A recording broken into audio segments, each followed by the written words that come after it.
Hello and welcome to Khandelkar academy. इस lecture में हम पृथ्वी की आंतरिक संरचना डिस्कस करेंगे। जैसा कि आप जानते हैं कि लूसेंट का वर्ल्ड ज्योग्राफी वाला टॉपिक चल रहा है, उसमें वर्ल्ड ज्योग्राफी कंप्लीट कराया जा रहा है। उसमें आज का जो लेक्चर होगा वो पृथ्वी की आंतरिक संरचना के ऊपर होगा। तो आइए शुरू करते हैं देरी न करते हुए। तो देखिए, पृथ्वी की आंतरिक संरचना के संबंध में वैज्ञानिकों में मतभेद है। भूगर्भ में पाए जाने वाली परतों की मोटाई, घनत्व, तापमान, भार एवं पाए जाने वाले पदार्थों की प्रकृति पर अभी पूर्ण सहमति नहीं हो पाई है। फिर भी तापमान, दबाव, घनत्व, उल्काएं एवं भूकंपीय तरंगों पर आधारित प्रमाणों को एकत्रित करके पृथ्वी की आंतरिक संरचना के संबंध में जानकारी प्राप्त करने का प्रयास किए गए हैं।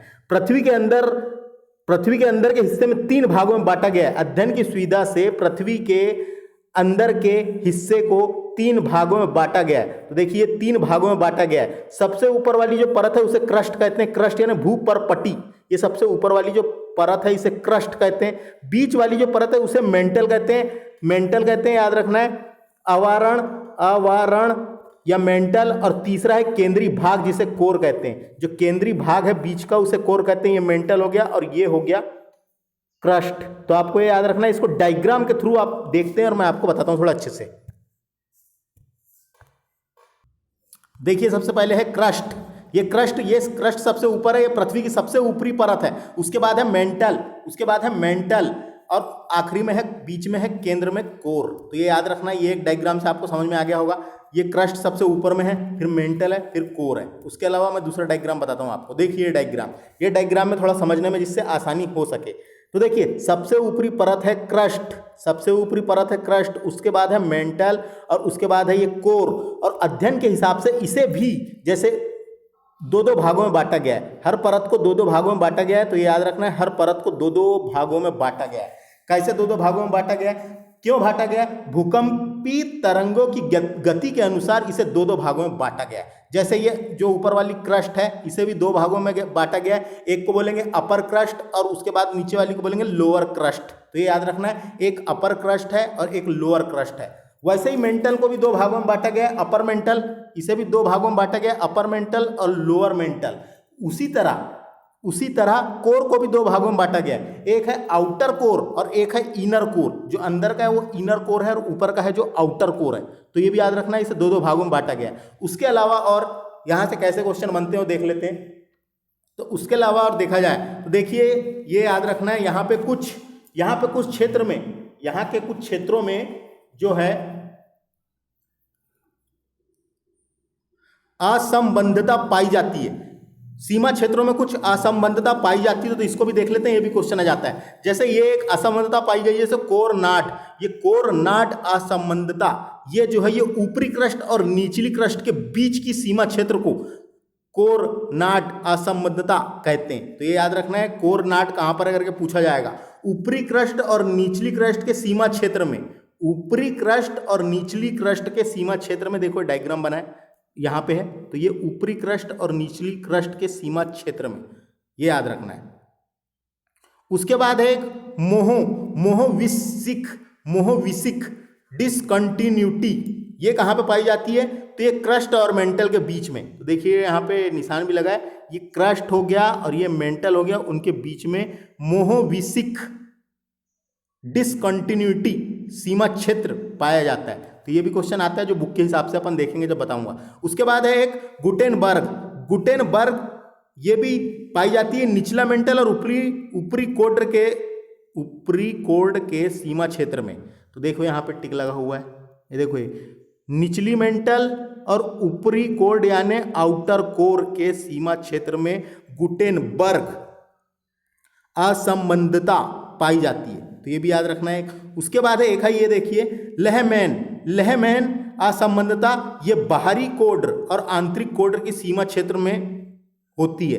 तो देखो यहाँ पे भी देख डायग्राम के हिसाब से, ये हो गया आउटर कोर और ये इनर कोर के वाले क्षेत्र में होती है। तो अब इसको अपन बुक के हिसाब से देखेंगे तो आपको समझ में आ गया होगा।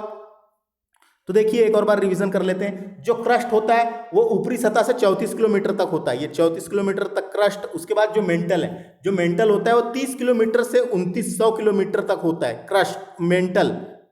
उसके बाद मेंटल के बाद जो आएगा वो 2900 किलोमीटर से 6371 किलोमीटर तक विस्तृत है कोर। तो ये याद रखना है, अपन बुक के हिसाब से देखते हैं। अब तो आपको समझ में आ गया होगा। तो ये डायग्राम आपको याद रखना है, आप डायग्राम देख सकते हैं। उसके बाद देखिए, ये कभी डायरेक्ट ऐसा पूछा जाता है, सबसे ऊपरी परत जो है वो है क्रस्ट, उसके बाद बीच में है मेंटल और अंदर में है कोर। तो ये याद रखना है। उसके बाद वापस चलते हैं अपन बुक में। तो देखिए बुक में चलते हैं। अब पृथ्वी के अंदर के हिस्से को 3 भागों में बांटा गया, भू पर पट्टी यानी क्रस्ट, अवारण मेंटल और केंद्रीय भाग यानी कोर। तो ये आपको समझ में आ गया डायग्राम के हिसाब से। अब देखते हैं भू पर पट्टी क्रस्ट क्या है। तो पृथ्वी के ऊपरी भाग में भू पर पट्टी कहते हैं। पृथ्वी के जो ऊपरी भाग है उसे भू पर पट्टी या क्रस्ट कहते हैं। यहाँ अंदर की तरफ 34 किलोमीटर का क्षेत्र होता है। ये देखिए, ये इंपॉर्टेंट है। यहाँ अंदर की तरफ 34 किलोमीटर का क्षेत्र होता है। यहाँ मुख्यतः बेसाल्ट चट्टान से बना है। ये किससे बना है? यहाँ मुख्यतः बेसाल्ट चट्टान से बना है। इसे दो भागों में बांटा गया है। इसके भी 2 भाग हैं। एक है सियाल, सियाल याद रखना है, सियाल, SIAL, सियाल। ये सियाल नाम किसने दिया था? एडवर्ड स्वेस ने इसे सियाल नाम दिया था, क्योंकि यहाँ सिलिका और एल्यूमिनियम की बनी है। एडवर्ड स्वेस ने इसे सियाल, क्या है वैज्ञानिक का नाम?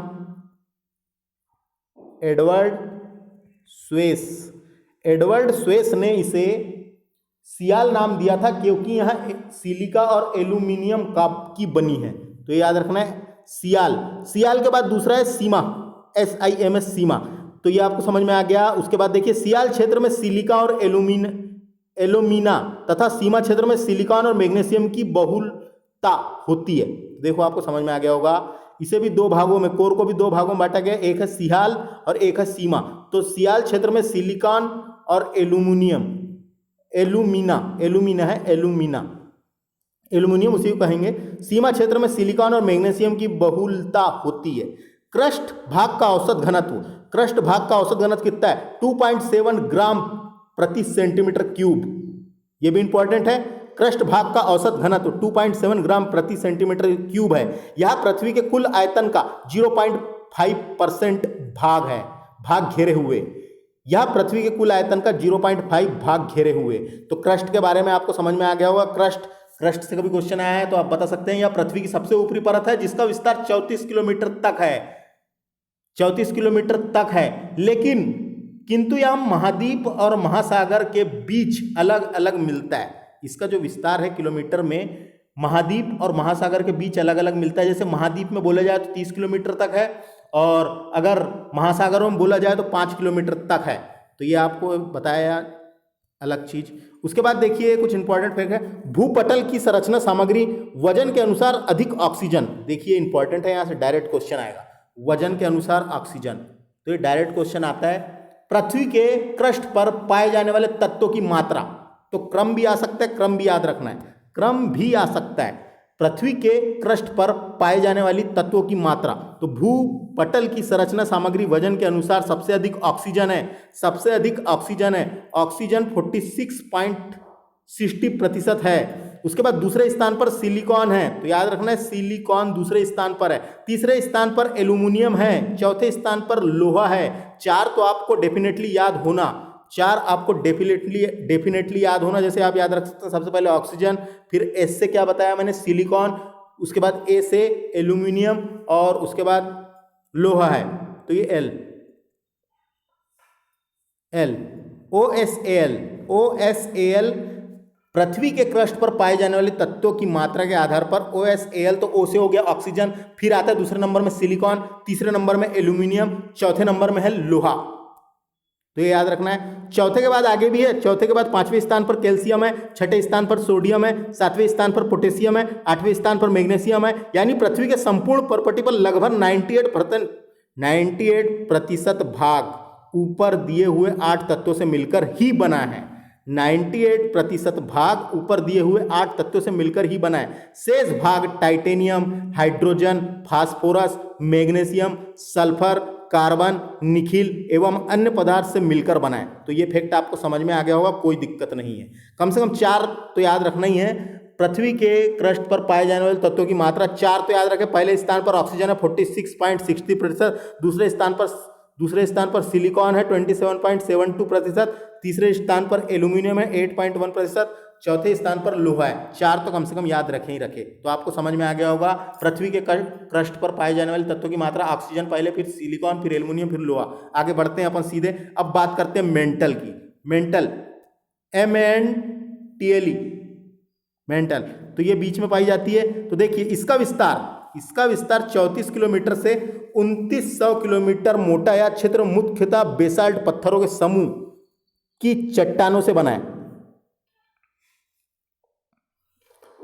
बेसाल्ट पत्थरों के समूह की चट्टानों से बना है। मेंटल के इस हिस्से में मैग्मा चेंबर पाए जाते हैं। ये इंपॉर्टेंट है, मेंटल के इस हिस्से में मैग्मा चेंबर पाए जाते हैं। इसका औसत घनत्व 3.5 ग्राम प्रति सेंटीमीटर क्यूब है से 5.5 ग्राम प्रति सेंटीमीटर क्यूब तक है। यह पृथ्वी के कुल आयतन का 83 भाग घेरे हुए, पृथ्वी के कुल आयतन का 83 भाग घेरे हुए। तो ये आपको समझ में आ गया होगा, मेंटल बीच में है। मेंटल क्या डेफिनेशन है अगर बोला जाए तो? मेंटल क्या है? 30 किलोमीटर से 2900 किलोमीटर तक यह विस्तृत है। इसे दो भागों में, इसको भी दो भागों में बांटा गया है, एक अपर मेंटल और लोअर मेंटल। समझ में आ गया? तो ये आप याद रख सकते हैं। उसके बाद बात करते हैं अपन, देखिए तो देखिए उसके बाद आगे देखिए कुछ परतों के बीच के जो सीमा क्षेत्र है वहां पे कुछ असंबद्धता पाई जाती है, असंबद्धता पाई जाती है, तो उसको देखना ये इंपॉर्टेंट है। तो देखिए सबसे पहले बात करते हैं कोरनाड असंबद्धता या ऊपरी क्रस्ट और निचली क्रस्ट के बीच के सीमा क्षेत्र को कोरनाड असंबद्धता कहते हैं। तो ये समझ में आ गया कहाँ कहाँ है। मैंने आपको डायग्राम के थ्रू बताया था, जो क्रस्ट है ऊपर का भी है, ऊपरी क्रस्ट और यानी आउटर और लोअर। तो ये समझ में आ गया किसके बीच है, ये ऊपरी क्रस्ट और निचली क्रस्ट के बीच में पाई जाती है कोरनाड। तो याद रखना पड़ेगा। उसके बाद है मोहविसिक डिसकंटिन्यूटी, क्रस्ट और मेंटल के बीच के सीमा क्षेत्र को कहते हैं। क्रस्ट और मेंटल, जो क्रस्ट है ऊपर का सबसे, क्रस्ट और मेंटल के बीच के सीमा क्षेत्र को कहते हैं क्या? मोहविसिक डिसकंटिन्यूटी। तो ये भी याद रखना है, ट्रिक नहीं बता रहे हैं यहाँ पे, डायरेक्ट समझाया जा रहा है, थ्योरी कवर किया जा रहा है। उसके बाद बात करते हैं अपन रेपेटी असंबद्धता या ऊपरी मेंटल और निचली, यानी ऊपर मेंटल और निचले के बीच के सीमा क्षेत्र को कहते हैं रेपेटी असंबद्धता कहते हैं। तो ये याद रखना है, ऊपरी मेंटल और नीचे के बीच के सीमा क्षेत्र को। तो समझ में आ गया होगा। उसके बाद देखिए गुटेनबर्ग विसाल्ट असंबद्धता या निचली मेंटल और ऊपरी कोर्डर के बीच सीमा क्षेत्र को गुटेनबर्ग असंबद्धता कहते हैं। तो ये समझ में वाली बात है, ये समझना है। उसके बाद लेहमेन असंबद्धता, बाहरी कोर और आंतरिक कोर, यानी जो कोर है, जो बीच का भाग, कोर जो है जो सबसे बीच में, आउटर कोर और इनर कोर के बीच के सीमा क्षेत्र को लेहमेन असंबद्धता कहते हैं। तो ये समझ में आ गया होगा आपको। तो ये इतनी ही है, याद रखना है। कितनी देखा जाए तो 1 2 3 4 5, ये 5 है। ये पांचों को आपको याद रखना है। मैंने शायद आपको डायग्राम के थ्रू बताया था जब भी, तो आपको याद रखना पड़ेगा। तो इसीलिए दो दो भागों में बांटा गया, तो आपको याद रखना है कहाँ कौन सा है करके। उसके बाद बात करते हैं केंद्रीय भाग की, बात करते हैं पृथ्वी के केंद्रीय भाग, यानी जिसे कोर कहा गया। कोर, पृथ्वी का केंद्रीय भाग कोर निकेल व फेरस का बना है। देखिए क्वेश्चन आ सकता है डायरेक्ट, पृथ्वी का केंद्रीय भाग निकेल व फेरस का बना है। काय का बना है? निकेल व फेरस का बना है। इसका औसत घनत्व 13 ग्राम सेंटीमीटर क्यूब है। पृथ्वी का केंद्रीय भाग संभवत द्रव अथवा प्लास्टिक अवस्था में है। पृथ्वी का जो केंद्रीय भाग है द्रव अथवा प्लास्टिक अवस्था में। यह पृथ्वी का कुल आयतन का 16% भाग घेरे हुए, यह पृथ्वी के कुल आयतन का 16% भाग घेरे हुए। और इसका विस्तार का भी पूछा, तो इसका विस्तार जो है 2900 किलोमीटर से 6371 किलोमीटर तक है। तो ये भी याद रखना है। तो समझ में आ गया होगा, कोर बीच वाला भाग है, पृथ्वी का केंद्रीय भाग कोर निकेल और फेरस का बना है। तो ये आपको समझ में आ गया होगा। अब कुछ इंपॉर्टेंट फैक्ट देख लेते हैं यहाँ से, जो डायरेक्ट क्वेश्चन पूछ ले जाते हैं। डायरेक्ट क्वेश्चन आते हैं, देखिए पृथ्वी का औसत घनत्व डायरेक्ट आएगा। ये पृथ्वी का औसत घनत्व कितना है, वनडे एग्जाम में पूछा जाएगा। पृथ्वी का औसत घनत्व कितना है? 5.5 ग्राम पर सेंटीमीटर क्यूब। याद रखना है, ये 5.5 ग्राम पर सेंटीमीटर क्यूब। और औसत त्रिज्या कितनी है पूछा गया है, और औसत त्रिज्या पृथ्वी की त्रिज्या क्या होती है? त्रिज्या क्या होती है आपको पता ही होगा। त्रिज्या यानी रेडियस, रेडियस, रेडियस का फार्मूला भी आपने पढ़ा होगा, रेडियस का फार्मूला भी आपने पढ़ा होगा। रेडियस का formula R is equal to pi R square. ये रेडियस का फार्मूला पाई आर स्क्वायर होता है। देखिए त्रिज्या होती क्या है, ये बीच में पॉइंट है और ये जो ऊपर वाला जो भाग होता है सबसे ऊपर का, सबसे ऊपर वाला जो भाग होता है उसे परिधि कहते हैं, सबसे ऊपर वाला भाग को परिधि। तो ये पॉइंट से लेके यहाँ तक के जो आर है, रेडियस है, इसको बोलते हैं त्रिज्या। तो पृथ्वी के केंद्र के बिंदु से लेके ऊपर के वहां तक के कितने किलोमीटर ये पूछा है, औसत त्रिज्या कितनी है। तो त्रिज्या, त्रिज्या की अगर डेफिनेशन क्या होती है, त्रिज्या की यानी पृथ्वी के केंद्र से लेके ऊपर तक की दूरी को त्रिज्या कहते हैं। या एक सर्कल में केंद्र से लेके परिधि तक की दूरी को त्रिज्या कहते हैं। तो ये डायरेक्ट क्वेश्चन आएगा, औसत त्रिज्या कितनी पृथ्वी की। तो पृथ्वी की औसत त्रिज्या लगभग 6370 किलोमीटर है। ये डायरेक्ट आ सकता है, लगभग है, ये लगभग 6370 किलोमीटर है। तो ये याद रखना है, त्रिज्या डायरेक्ट आएगा। पृथ्वी का औसत घनत्व 5.5 ग्राम प्रति सेंटीमीटर क्यूब और त्रिज्या पूछा तो 6370। तो इसको एक बार लिख के देखें, 6370 याद रखना है पृथ्वी की त्रिज्या। पृथ्वी के नीचे जाने पर प्रति 32 मीटर की गहराई पर तापमान 1 डिग्री बढ़ता है। ये डायरेक्ट क्वेश्चन आते हैं ऐसे वनडे एग्जाम में, इसलिए याद रखना है ये क्वेश्चन को। पृथ्वी के नीचे जाने पर प्रति 32 मीटर की गहराई पर तापमान 1 डिग्री बढ़ता है, याद रखना बढ़ता है। देखो ये पृथ्वी है, पृथ्वी यहां से नीचे जाने पर बोला है ताप बढ़ता है। तो 35 मीटर और 32 मीटर है, 32 मीटर की गहराई पे तापमान बढ़ता है। अंदर जाएंगे तो बढ़ेगा, ये ऊपर है, अपन यहां से अंदर जाएंगे तो तापमान बढ़ेगा ना कि घटेगा, याद रखना है। पृथ्वी के स्थलीय क्षेत्र पर सबसे नीचे वाला क्षेत्र जॉर्डन और मृत सागर के पास का क्षेत्र है। पृथ्वी के स्थल में सबसे निचला क्षेत्र कौन सा है बोला गया है, सबसे निचला क्षेत्र है जॉर्डन देश है, एक जॉर्डन देश है। वहां पे एक मृत सागर, एक झील पाई जाती है, एक मृत सागर पाया जाता है। खारे पानी की निचली झील है सबसे बड़ी, खारे पानी की सबसे निचली झील भी कहते हैं उसे, खारे पानी की सबसे निचली झील कहाँ पे, मृत सागर। और मृत सागर कहाँ पर, जॉर्डन में। तो ये क्या बोला गया, पृथ्वी के स्थलीय क्षेत्र पर सबसे नीचे क्षेत्र जॉर्डन में मृत सागर के पास का क्षेत्र सबसे निचला क्षेत्र है। यह क्षेत्र समुद्र तल से औसत 400 मीटर नीचे है, समुद्र क्षेत्र से औसत 400 मीटर नीचे है। समझ में आ गया आपको। अब आगे चलते हैं। सबसे पहले पाइथागोरस ने बताया था कि पृथ्वी गोल है। क्या बोला गया है, सबसे पहले पाइथागोरस ने बताया था कि पृथ्वी गोल है। ये फैक्ट को याद रखना है। और यहां आकाश में स्वतंत्र रूप में लटकी हुई है, ये बताया था किसने, पाइथागोरस ने। अपन ने 8वीं में, 6वीं 7वीं 8वीं में, शायद 8वीं में पाइथागोरस थ्योरम पढ़े थे।